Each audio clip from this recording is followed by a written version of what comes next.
What would you do if a stranger offered you a whole ranch for nothing? No coin, no note, no promise of return. So long as you were willing to sleep on land no one else would set foot on.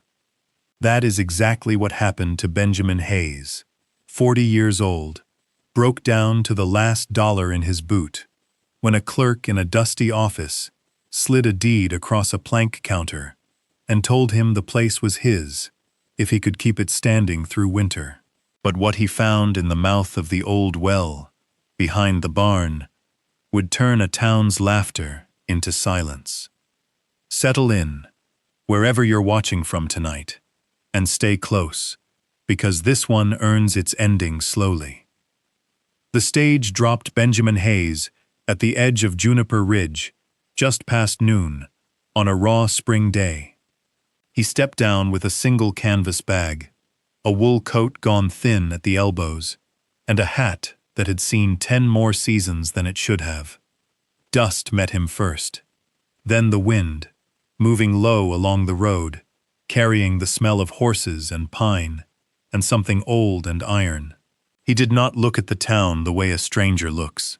He looked at it the way a man looks who has already been beaten and has come to a place beyond expectation. He had lost, in 1 year, more than most men lose in a lifetime. A wife, gone to fever in the winter of the year before. A small holding outside Cheyenne, taken by the bank when the beef price cracked. A brother, buried under a rockfall on a road crew. And, last of all, a name that had once carried weight among cattlemen, and now carried only pity. He had ridden 3 counties looking for work, and had been turned away at every gate. When a letter reached him in a boarding house, a letter forwarded twice, addressed in a careful hand, he read the offer 3 times before he believed it. A ranch, free, on condition that he live on it and keep it from ruin. He walked from the stage stop, past the plank saloon, and the livery, and the small church whose paint had faded to the color of bone. Men on the porch of the general store watched him without moving. A boy driving a mule cart pulled his brim lower.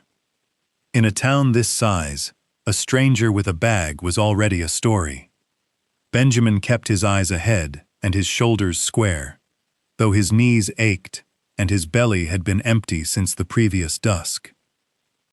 The land office sat at the end of the street, a narrow building with warped shingles and a stovepipe leaning toward the west.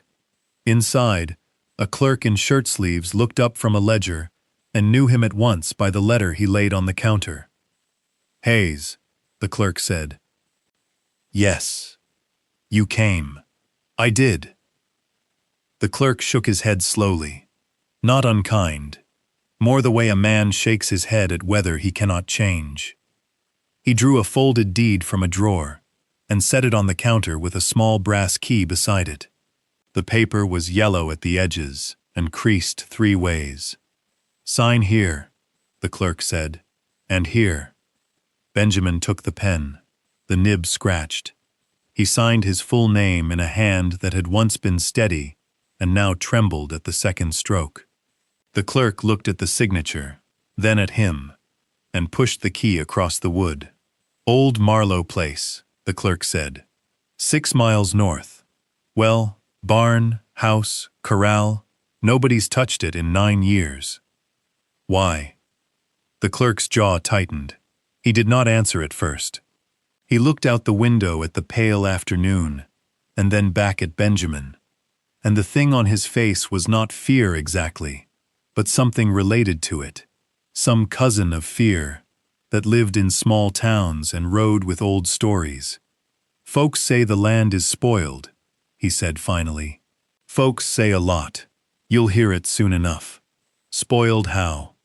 "Just spoiled, Mr. Hayes. Best you see it yourself." Benjamin folded the deed into his coat, pocketed the key, and walked out into the wind. He crossed the street toward the livery to ask after a mount he could rent on credit, and that was where the first laughter reached him. 3 men stood by the corral fence, one broad and red-faced in a fine wool coat, the other two nodding at whatever the broad one said.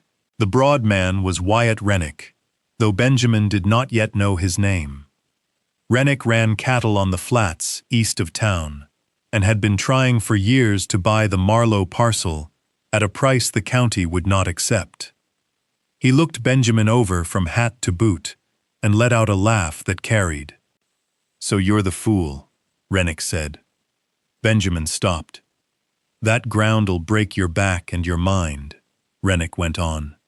"Water's foul, house leans, barns half collapsed, and the well," he grinned. "The well is a story unto itself." "I paid nothing for it," Benjamin said quietly. "You'll pay," Rennick said, "one way or another." Benjamin nodded once, the way a man nods at a wind he cannot argue with, and walked on.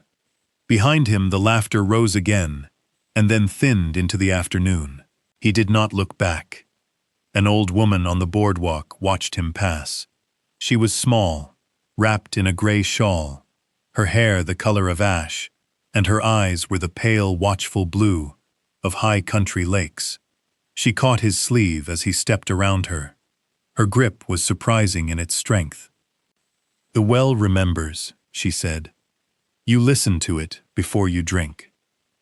He looked down at her. She held his eye a moment longer, released his sleeve, and moved on down the boardwalk without another word, the shawl trailing behind her like smoke. He stood there in the road, with her sentence hanging in the air. So here is a man with nothing left, walking into a ranch no one wants, warned by a stranger in a shawl, and laughed at by a man in a fine wool coat. Would you have taken that deed? What could possibly be waiting 6 miles north that a whole town has agreed to leave alone? If you're already leaning in, drop a comment below and tell us where you're watching from tonight, and hit that subscribe button so the rest of Benjamin's story finds you when it's ready. Because 6 miles north, past the last fence line, the Marlowe place was waiting, and it had not been as empty as the town believed. Benjamin stood a moment longer on the boardwalk, the woman's words settling into him like grit into a coat seam. Then he moved on.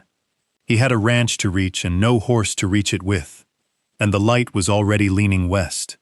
The liveryman behind the corral rail heard his errand and rubbed the back of his neck as if the request had come in a language he could almost recognize. He was a wiry fellow, sun-worn, with tobacco staining the corner of his mouth. He looked past Benjamin toward the men by the fence, then back. "Marlowe Place," he murmured. "That's what the clerk wrote?" Benjamin nodded. The liveryman spat into the dirt and said he had one animal he could let go on a note, an old bay gelding, 16 years if a day, gone soft in the near hind, but sound enough for 6 miles at a walk. He named a figure Benjamin could pay in labor over the summer. Benjamin agreed with a single word. While the man went for the tack, Benjamin waited by the corral. The bay lifted his head and studied him with the slow, unsurprised regard of an animal who had already outlived most opinions about him. His coat was the color of cured tobacco. His mane thin, one ear notched at the tip. He came to the rail without being called, and breathed once against Benjamin's palm. Benjamin laid his hand flat along the long bone of the horse's face, and did not move it for a long while. Behind him, the porch of the general store had grown a small chorus. 2 women in aprons, an older man leaning on a cane, and a boy in a too large hat. Their voices rose and fell in the pattern of talk that is not meant to be heard and is meant to be heard. Fool, Marlowe, 9 years, the well. He'll be back inside a month. He won't be back at all. One woman crossed herself in a small, quick motion when Benjamin turned his head toward the porch.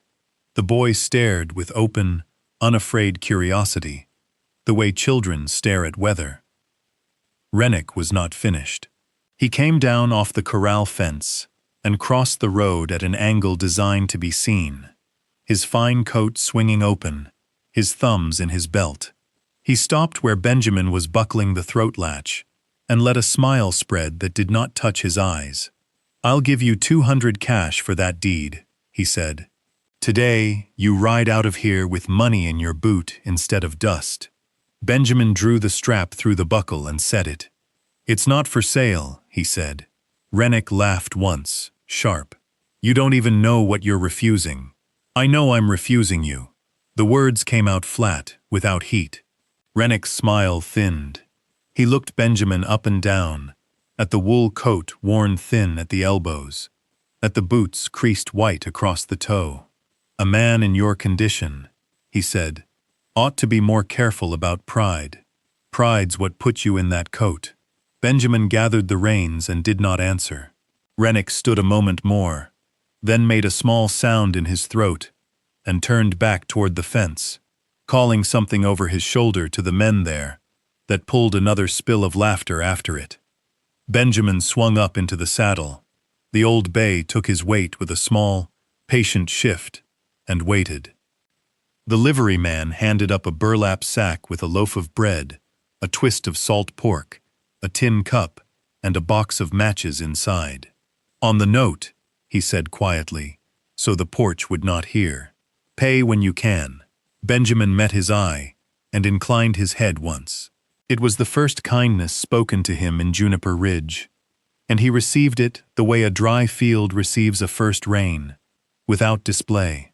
He touched his heel to the bay, and rode north out of town at a walk, and the whispering behind him did not stop until the buildings did. The road out was hard-packed clay, veined with wagon ruts, and edged in sagebrush that gave off a sharp green smell where the bay's hooves brushed it. To the east, the flats opened out into grazing country, and Benjamin knew without being told that those were Rennick's pastures because the fences ran too straight and the cattle in them were fat. To the west the land climbed in slow benches toward a ridge of dark pine.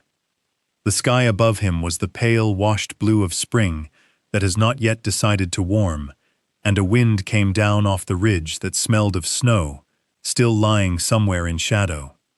6 miles took him the better part of 2 hours at the bay's careful pace. He passed a broken corner post wrapped in wire so old it had gone black.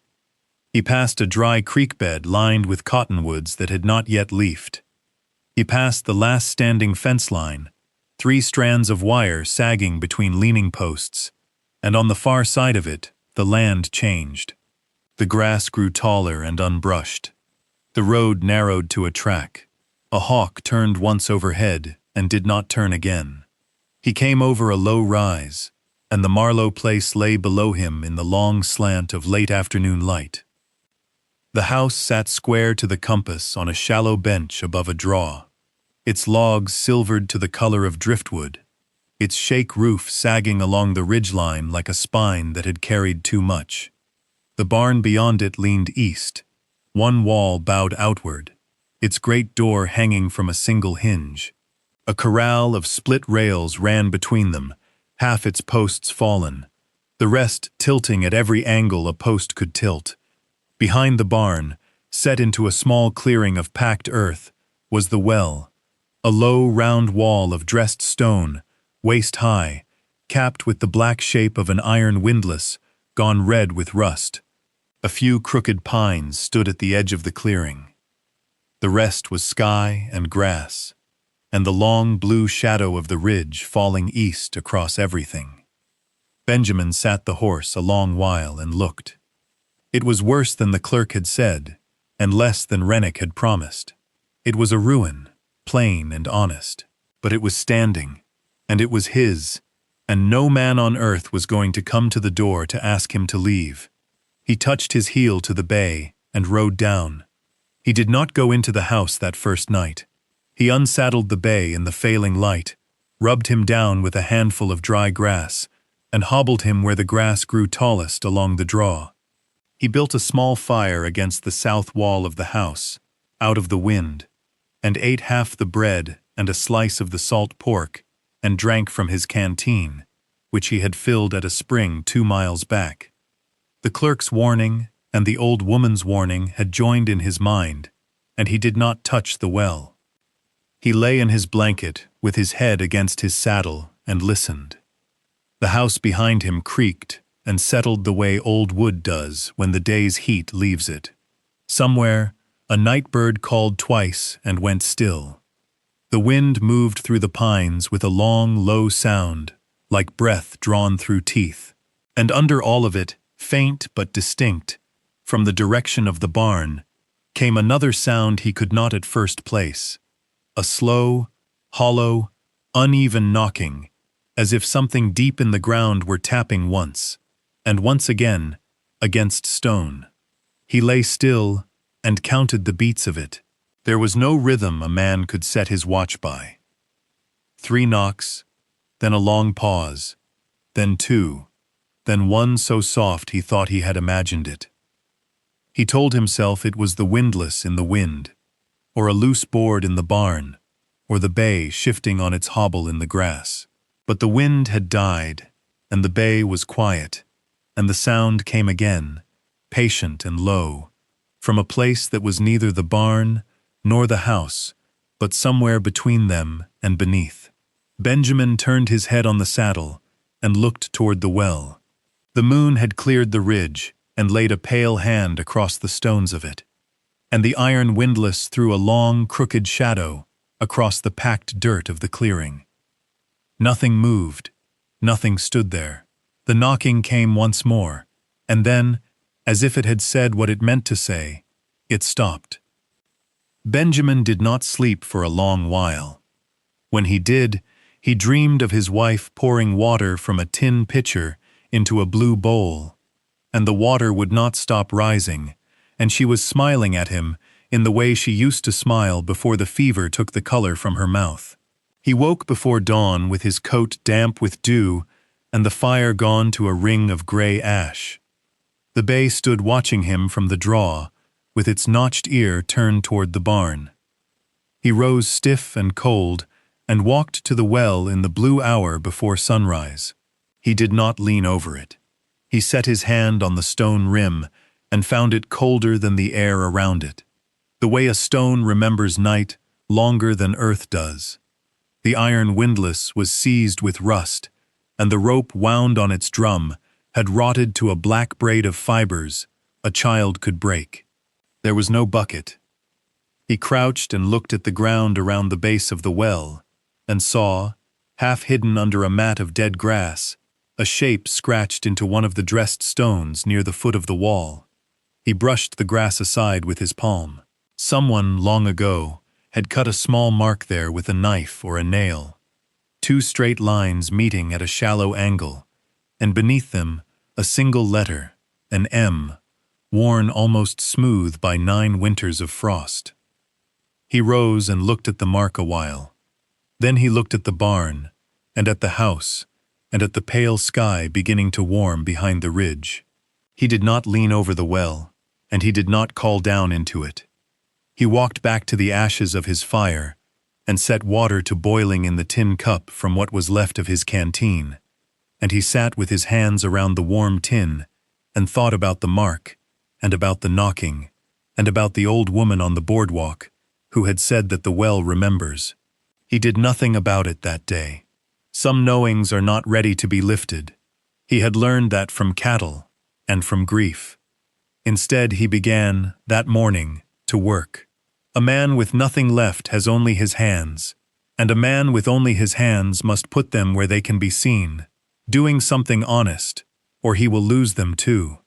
He walked the property first, slow, the bay following loose behind him, because it had decided, in the manner of old horses, to trust him. He counted what he had. The house had 4 walls, and a roof that sagged, but did not admit sky. The barn had 3 walls sound, and 1 bowed outward, where a beam had failed. The corral had 11 posts still upright, and 9 on the ground. The well he left alone. He counted the pines around the clearing, and there were 7, and he counted the fence posts along the north line, and there were 42, and he wrote none of it down, because he had no paper, but he held it all in his head, the way a poor man holds numbers. By noon, he had cleared the front step of the house of 9 years of leaves and rat sign, and he had opened the door with the brass key from the land office, and the key had turned in the lock as clean as if it had been oiled the week before. That gave him pause. He stood on the threshold with the door open on a dark room, smelling of cold ash and mouse and pine tar, and he looked at the key in his palm and thought about a lock that had not seized in 9 years of neglect. Someone had kept oil in that lock, or the lock had been used more recently than 9 years. He set the thought aside with the rest and went in. He spent the afternoon carrying out what had been ruined and keeping what could be saved. A table with 3 legs sound. A cast-iron stove with the door hanging by one hinge. A rocking chair with the runners cracked. A tin box of nails, mostly bent, on a shelf above the door. Under a fallen shelf in the pantry, in the dust, he found a child's wooden horse, carved with care, the paint gone, but the shape still true, and he stood with it in his hand a long time before he set it on the windowsill where the light could reach it. That evening, he mended the barn door enough to close it, using a length of leather from his saddlebag, and a nail he straightened with the flat of an axe head he had found rusted into a stump.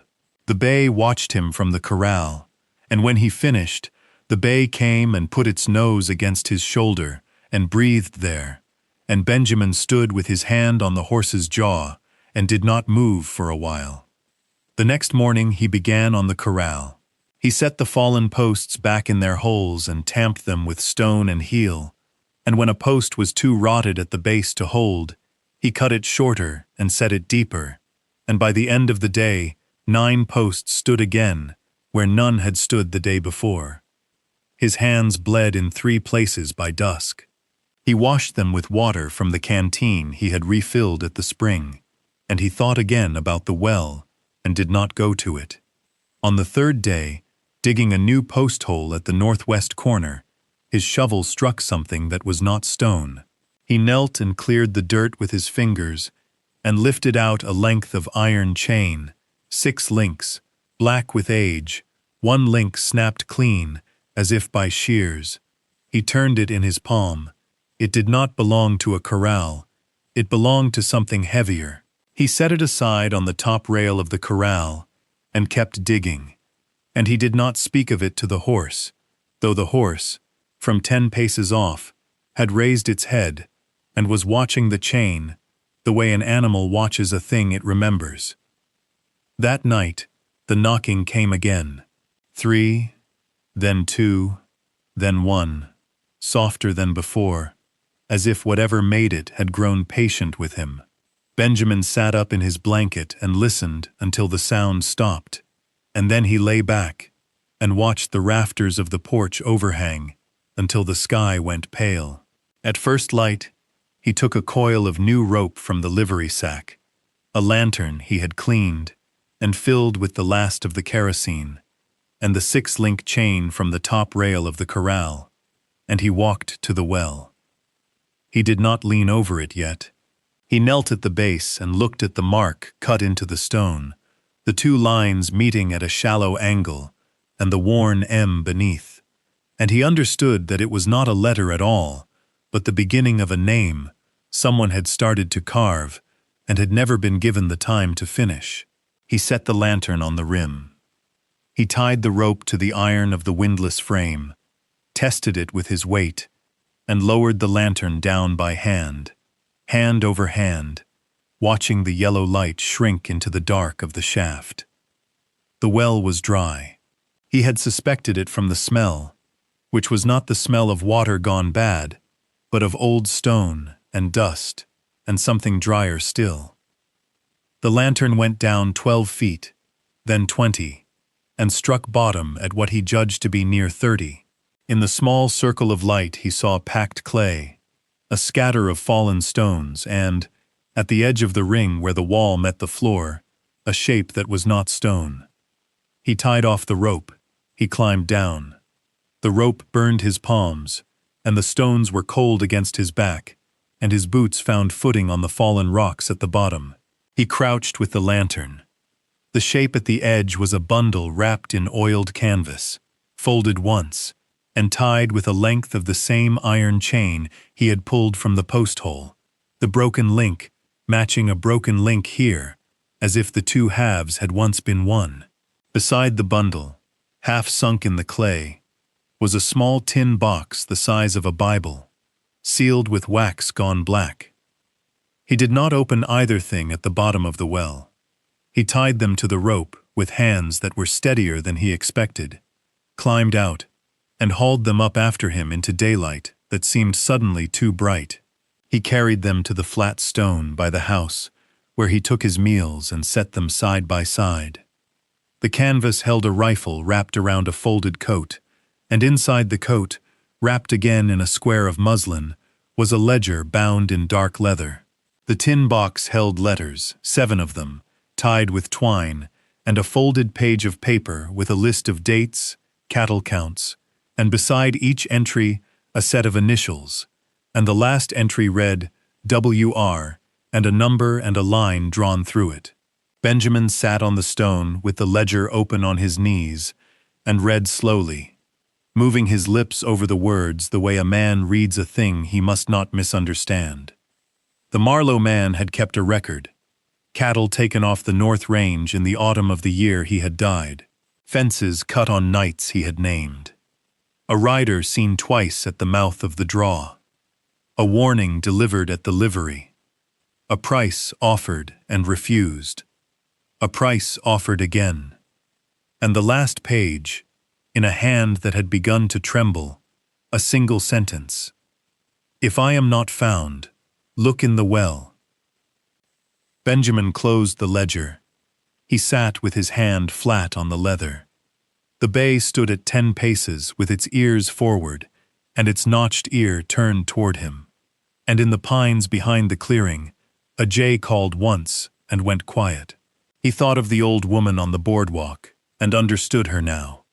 And he thought of Wyatt Rennick's fine wool coat and understood him too. And he did not move for a long while, because a man who has just been handed the truth of a thing must sit still with it before he stands.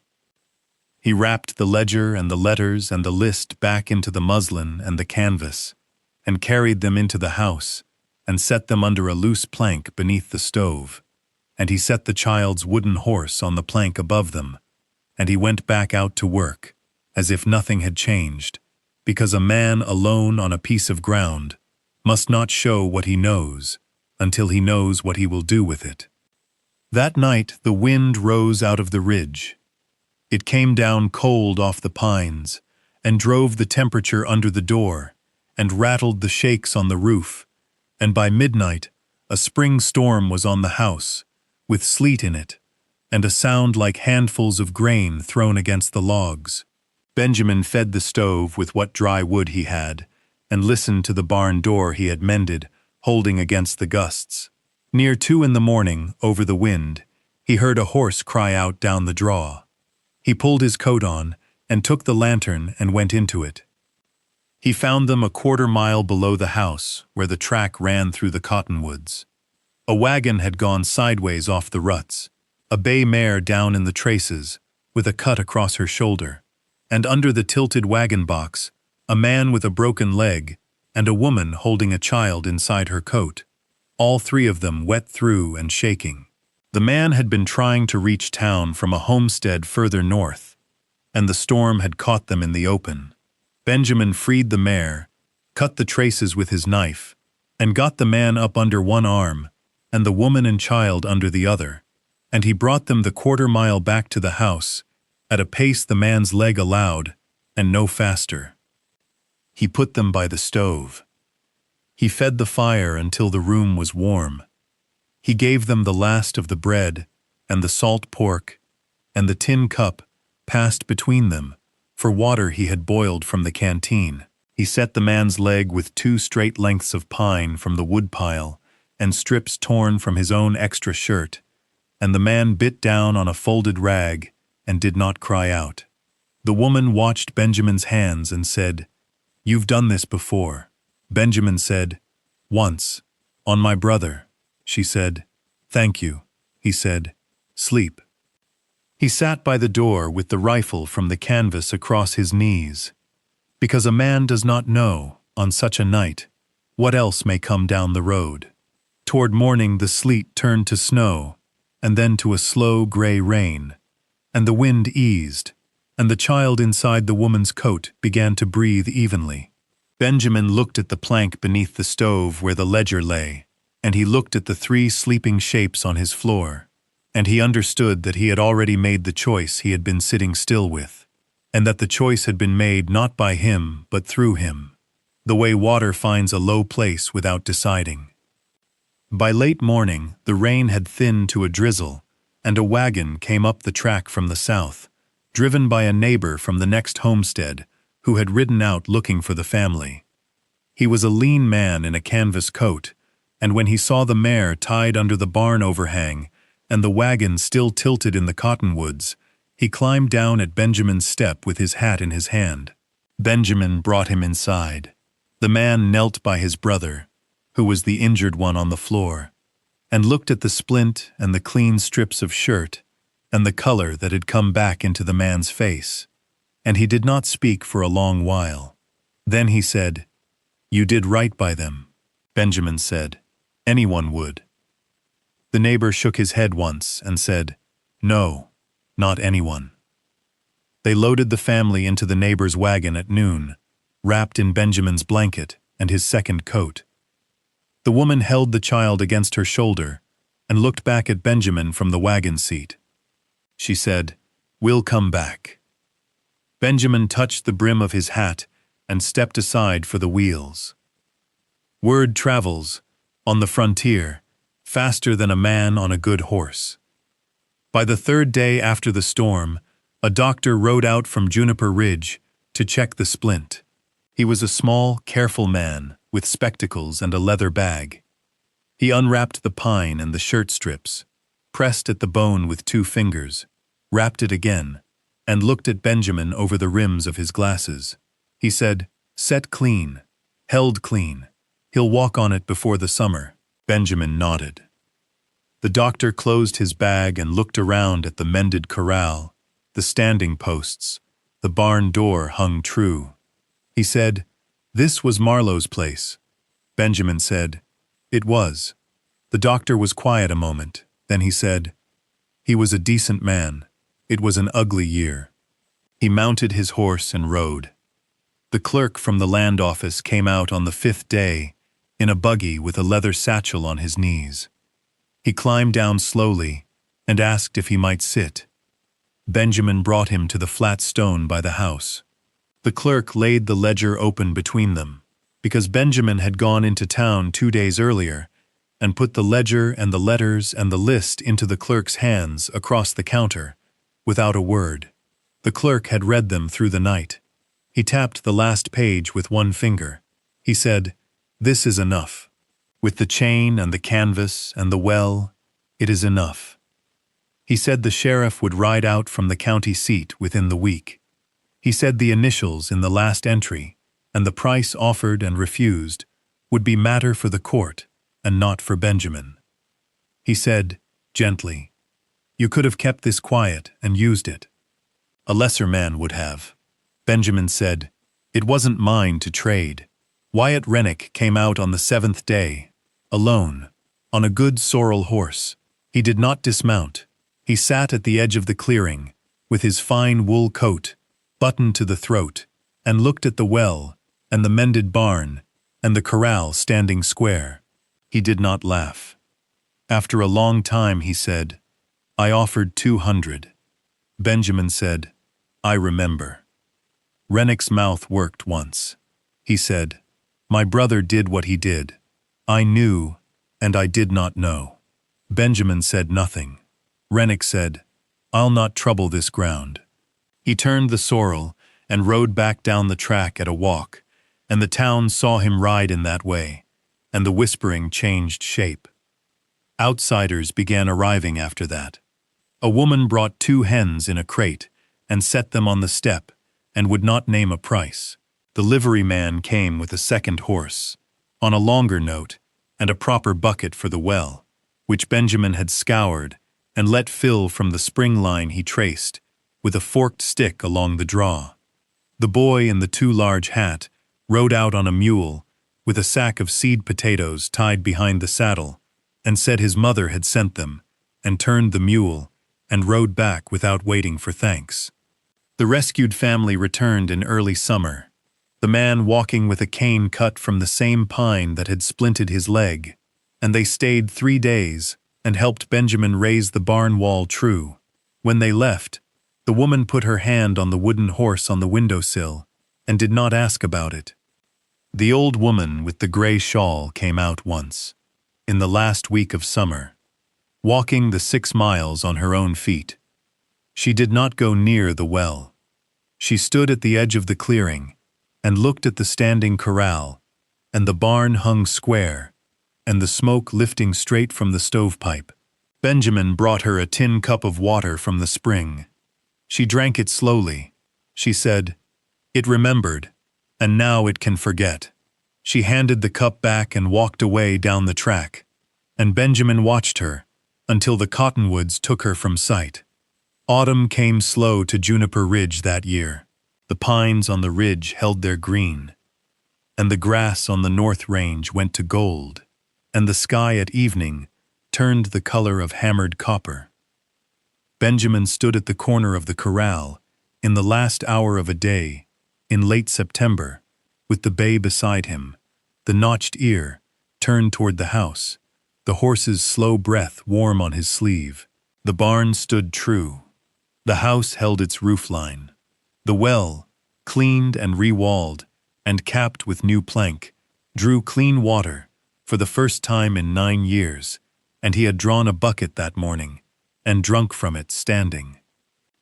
A neighbor's boy had ridden out with a letter from the county seat, sealed, that Benjamin had opened at the stone by the house and folded again and put in his coat. The matter of the ledger had gone the way the clerk had said it would. Rennick's brother, dead these 6 years of his own accord, was named in the record. The living Rennick had signed a quitclaim on the north strip he had cut fences through, and the strip had been returned to the Marlowe deed, which was Benjamin's deed now, and the county had asked nothing of him in return but his name on a line. Benjamin took the letter out again in the golden light and read it once more, and then folded it and put it away. The bay leaned its head against his shoulder. He put his hand on the horse's jaw. He did not think of himself as a rancher, though he had cattle coming in the spring on a share from the loyal old friend who had ridden up from Cheyenne to shake his hand across the mended fence. He did not think of himself as a lucky man, though the word was used in town now, where fool had been used before. He thought of the Marlowe man, whom he had never met, and of the wife who had poured water in his dream, and of his brother on the road crew, and of the old woman who had told him to listen before he drank. He looked at the well, and at the barn, and at the house, with its window lit soft against the coming dark. He said quietly, to the bay and to no one, "I didn't take a ranch. I kept a promise. Somebody else couldn't." The bay breathed out. The light along the ridge went from copper to rose to the blue that comes just before the stars. Benjamin walked to the house with the horse, following loose behind him, and he closed the door against the cool, and the smoke from the stovepipe rose straight and steady into the still evening air. Thank you for staying with Benjamin all the way to the quiet end of this road, for sitting with a man who was given nothing and kept faith with it anyway. If this story of patience and a promise honored moved you, leave a kind word below. Tell us where you're watching from, and follow along, because next time we ride out to a lonesome cabin at the edge of the pines, where an old woman leaves her door unlocked for a stranger who never comes, until one winter he does.